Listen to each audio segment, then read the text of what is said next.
My family and I went on a Disney cruise to the Mediterranean.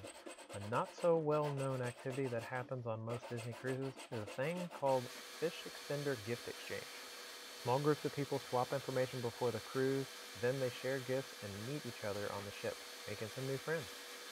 I decided to make some pins with the inspiration of the participants' favorite characters in our group. To start, I had to cut the blanks down to length and drill them out, preparing them to glue in the brass tubes. I've often used CA glue for this part for quick drying. That seems to work fine for wood blanks. However, I have had the tubes come loose when turning acrylic blanks because it builds up a lot more heat. Because of that, I prefer to use a water-activated polyurethane glue. The downfall is that I have to wait much longer for them to dry, so I had to let them dry overnight and come back the following day to continue. Next, I had used a reamer to flush out the acrylic with the brass tubes to get them just the right length. After flushing, I started turning down all of the blanks to final shape.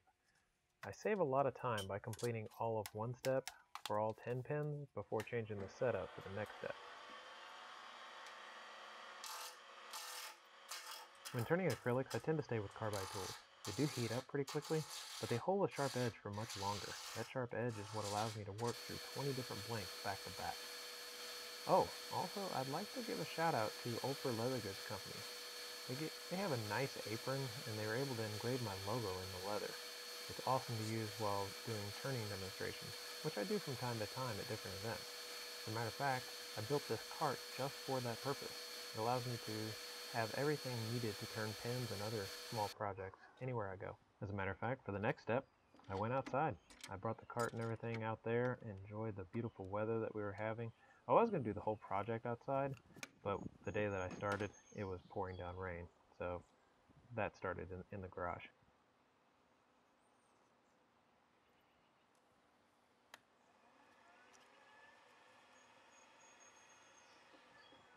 Next, I moved on to sanding. With these being acrylics, I didn't have to start with a very low grit on each of the blanks. I did have a couple that had developed some small chatter grooves. Those I had to start with 220 grit and move up. However, on most of them, I started with 600 grit and worked my way all the way to 12,000 grit. These micro mesh pads polish up the acrylic quite well, but I like to go one step further and use a white diamond polish to make them look like glass.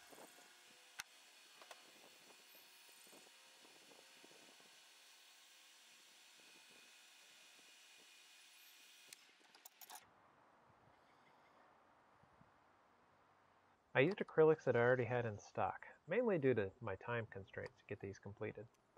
I had 4 that I made with Mickey in mind. These I used red and white.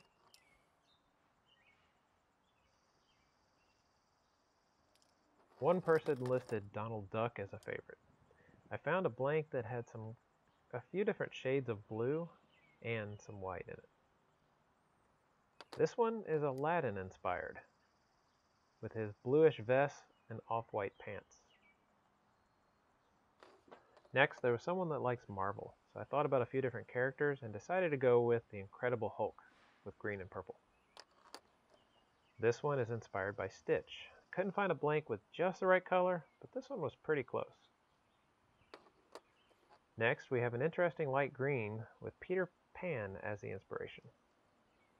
The last one is inspired by Jake of the Neverland Pirates. I hope that the recipients of these pins appreciate the gifts, and maybe they'll happen to see this video showing the process and how they were made. Also, I hope you enjoyed following along with me as well. Thanks for watching. God bless.